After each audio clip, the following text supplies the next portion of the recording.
మీరు ఇప్పుడు చెప్పే ఈ సబ్జెక్ట్ కరీంనగర్కి సంబంధించినటువంటిది కదా. ఏంటి ఆ ఊరు పేరు ఏంటి అసలు? ఆ ఊరు పేరు వచ్చేసి అరుణకొండ, చొప్పదండి దగ్గర. మీకు ఎట్లా ఆ టెంపుల్ అది ఉందని చెప్పేసి మీకు ఎవరైనా కాల్ చేసి ఇంటికి కాల్ చేయలేదు, కానీ వీడియోలో చూసాం. నాకు బాధ అనిపించింది, ఎందుకంటే కనుక ఇలాంటి టెంపుల్స్ అనేది చాలా హిస్టరీ ఉంటుంది. ఓన్లీ వీడియోలో చూసి వెళ్ళిపోతున్నావా? నీకంటే ఎవరు చెప్పడం లేదు, నిన్ను పిలవమని ఎవరన్నా రమ్మని ఏమైనా పిలుస్తున్నారా? చూసినప్పుడు నాకు వెళ్ళాలనిపించింది. ఇప్పుడు నేను కూడా ఆయన ఆజ్ఞ లేని నేను కూడా అక్కడికి వెళ్ళలేను కదా. దేవుడాజ్ఞ కంపల్సరీ కావాలి కదా నాకైనా. నేను అక్కడికి వెళ్ళి అది ఓపెన్ చేయాలన్నా సరే వాళ్ళకి నాకు తెలియాలి కదా. ఏం చేసావు నువ్వు అక్కడికి వెళ్ళానక్క? అందరితో మాట్లాడాను. వాళ్ళు చేయమంటున్నారు. ఏంటంటే కనుక ఒక్కసారి అతనికి కాల్ చేస్తాం, మీకేం సంబంధం అయినా సరే అక్కడ ప్రాబ్లమ్స్ ఉన్నాయని చెప్పేసి మీకు ఎవరు చెప్పారు? అక్కడ దయ్యాలు ఏమి లేవు, ఏమీ లేవు.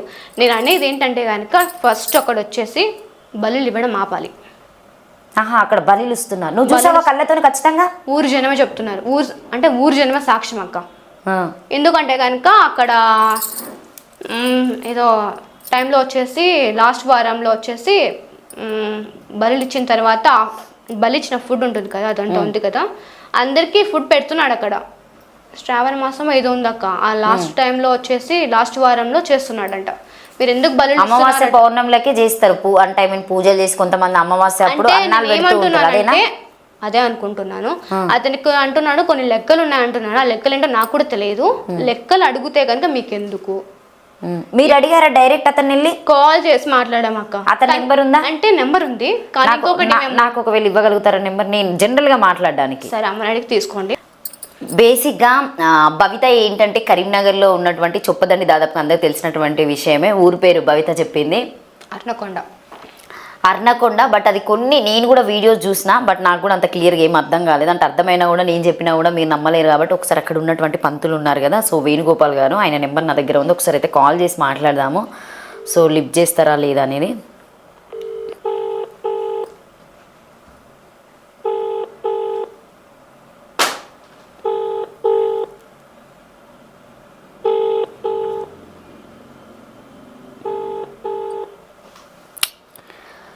భవిత చెప్పక్క. ఎత్తుతలేడు కదా?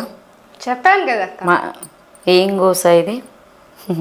సరే చూద్దాం, ఒకవేళ మళ్ళీ కంటిన్యూలో కాల్ చేస్తే మనం ఒకసారి క్లియరెన్స్ తీసుకుందాం. అసలు నిజంగానే భవిత అక్కడికి వెళ్ళిందా, సో నిజమేనా అనేది అయితే క్లియరెన్స్. మాట్లాడాను, అతను మళ్ళీ ఏమన్నారు అక్కడ ఉన్నటువంటి జనాలు నిన్ను ఇట్లా రిసీవ్ చేసుకున్నారు? ఫస్ట్ అక్క బాగానే రిసీవ్ చేసుకున్నారు. వాళ్ళు ఏమడిగారంటే కనుక ఈ టెంపుల్ అనేది బయటికి రావాలి అమ్మా అని అడిగారు. ఒకటి కీస్ లేని నేను కూడా ఏం చేయలేను కదా.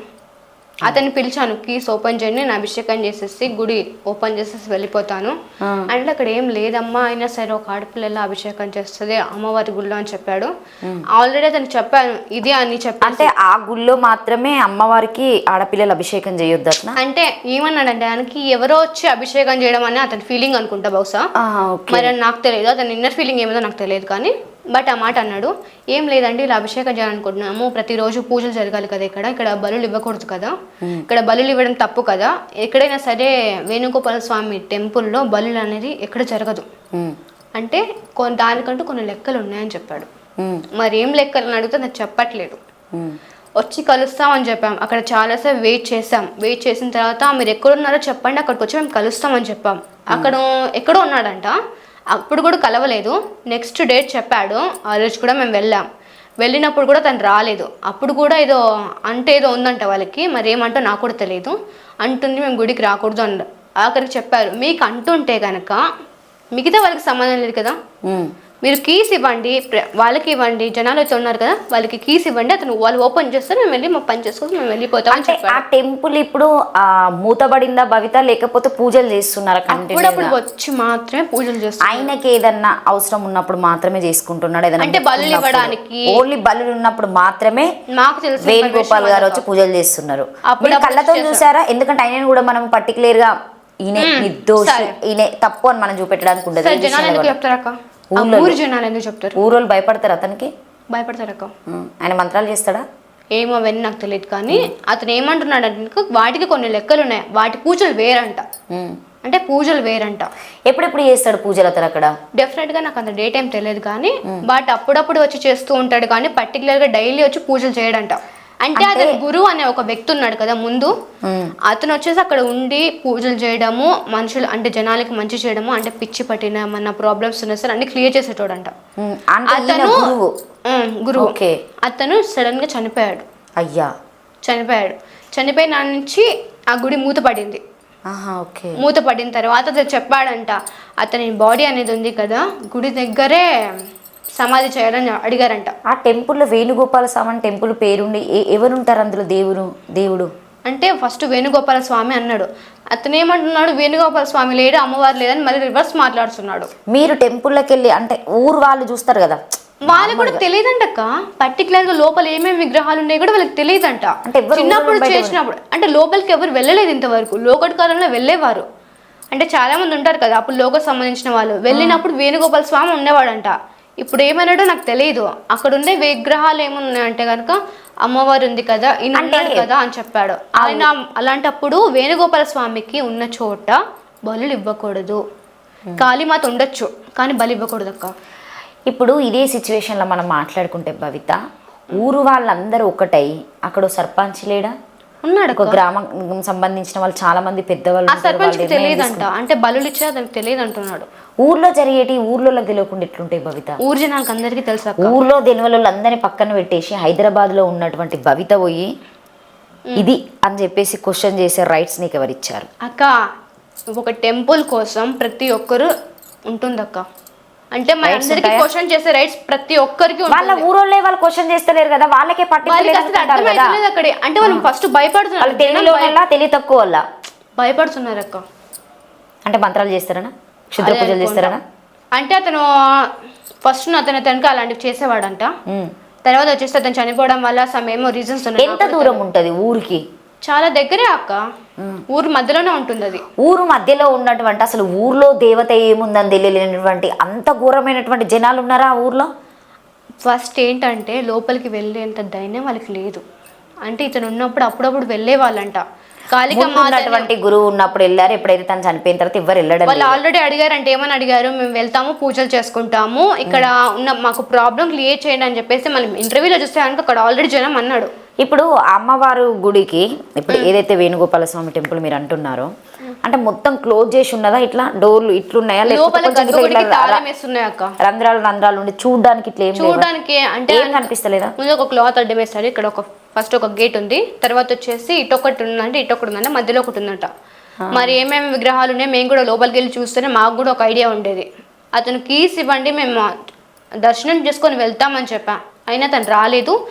ఈరోజు వస్తా అని చెప్పారంట, మరి ఏం వచ్చాడో లేదో నాకు తెలియదు. ఒకవేళ నేను కూడా కనుక్కోవాలి ఊరు జనానికి కాల్ చేసి. వాళ్ళ నెంబర్స్ ఉన్నాయి మీ దగ్గర?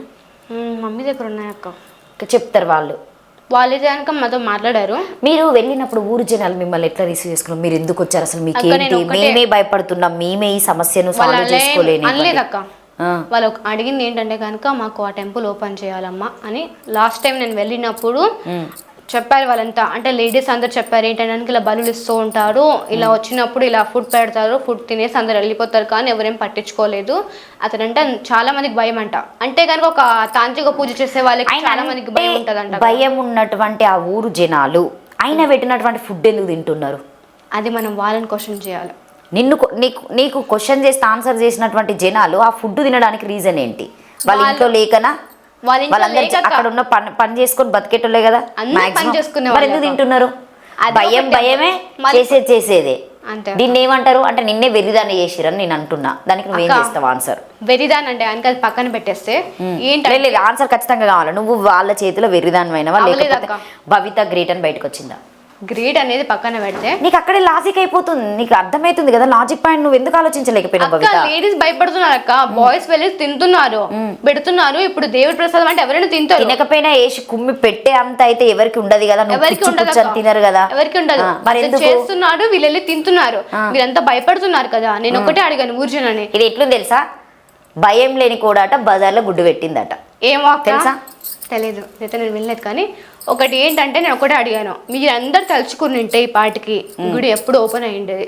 మీరు భయపడడం వల్ల ఈ గుడి ఇలా ఉంది. మీరు అందరూ ఒకటేసారి వెళ్ళి క్వశ్చన్ చేసి తాళాలు తీసుకుంటే కనుక అసలు మీ గుడికి ఇలా వచ్చేది కాదన్న. ఇప్పుడు భవిత ఇవన్నీ తెలుసుకొని వెళ్ళి అంటే భవిత మాట్లాడడం జరుగుతుంది. భవితకి ఎలాంటి వాళ్ళు ఏమన్నా నీకు బెదిరించడం, ఫోన్స్ చేయడము, భయపెట్టించడము, ఇట్లా నిన్నేమన్నా కిడ్నాప్ చేస్తామని చెప్పేసి ఏమన్నా చేయడం లాంటివి ఏమన్నా జరిగాయా? సంబంధించి అయితే ఏం లేదు అక్క. ఆ గుడికి వెళ్ళినప్పుడు ఏం లేదు. అతను ఏమంటున్నాడు అంటే కనుక మీకెందుకు అన్నట్టు మాట్లాడుతున్నాడు. ఒకటి వచ్చేసి మేము ఏం అడగట్లేదు, ఒకటి బలు ఆపాలి. సెకండ్ వచ్చేసి డైలీ పూజలు జరగాలి. వాళ్ళు ఏమన్నారంటే మీరు తలుపులు ఓపెన్ చేయండి, మేము అందరం అంటే ఊరు జనం మొత్తం ఒక అంటారు కదా పూజలు చేస్తారు పూజారికి మేము తీసుకొని వచ్చి పెడదాము, అతనికి మేము మనీ ఇచ్చుకుంటాము, డైలీ పూజలు చేసుకునేలాగా మేము చేసుకుంటామని చెప్పారు. ఇప్పుడు నేను ఏమంటున్నానంటే కనుక వాళ్ళందరూ నాకు సపోర్ట్ చేస్తే గనక అతని తాళం తీసుకొని తాళం ఓపెన్ చేసిన తర్వాత అతనికి ఏం లేకపోకుండా ఊరు జనానికి ఏం కాకుండా, నా ఆలోచన ప్రకారం ఏం కాకుండా క్లియర్ చేసి రావడమే నా పని. అంటే ఒక గుడి అన్నా నేను పూజలు అందుకోండి, డైలీ పూజలు అందుకోవాలని నా ఇంటెన్షన్. ఎక్కువ నువ్వు ఏ సినిమాలు బాగా చూస్తూ ఉంటావు? ఏ సినిమాలు చూడక ఇంతవరకు మీకు అమ్మమ్మ లాస్ట్ టైం నేను కథలు చెప్పింది అని అడిగింది, నిజమేనా? చెప్పింది ఎప్పుడన్నా? ఏం కథలక? ఏమన్నా పురాతనంలో ఉన్నటువంటి పురాతన అవేం కాదు, పిట్ట కథలు అంటారు కదా, చిన్నప్పుడు చెప్తూ ఉంటారు కదా, చందమామ, ఇవన్నీ అంతవరకే కానీ మిగతాటి ఇవన్నీ నాకు తెలియదు. ఎక్కువ నువ్వు ఇంట్లో పూజలు చేస్తావు భవిత? అంటే ఇప్పుడు నీకు ఎప్పుడైతే ఇట్లా ఉంది గత జన్మ గుర్తులు ఫస్ట్ నుంచి లైట్ గా పూజలు చేసేవాడిని. ఎందుకంటే అమ్మ వాళ్ళు ఉన్నారు కదా, అమ్మ వాళ్ళకి డైలీ ఇలా పూజలు అనేవి అలవాటు ఇంట్లో వాళ్ళకి అయితే కనుక. మీ అమ్మవారికి కూడా అమ్మవారు వస్తుందని చెప్పారు కాబట్టి ఆ పూజలు అనేవి వాళ్ళు చేసుకుంటూ ఉంటారు. మేము దండం పెట్టుకోవడం, గుళ్ళకి వెళ్ళడం అదే ఎవరికైనా కామనే. అంతవరకు టెంపుల్కి వెళ్ళినప్పుడు వైబ్రేషన్స్ రావడము, నీకు నువ్వు ఇట్లా ఊగడము లాంటివి సంథింగ్ ఏమని అనిపిస్తుందా నీకు? ఏముండదు అక్క, నాకైతే ఏం లేదు. అమ్మవారి పూర్ణం అయితే నాకు అసలు లేదు.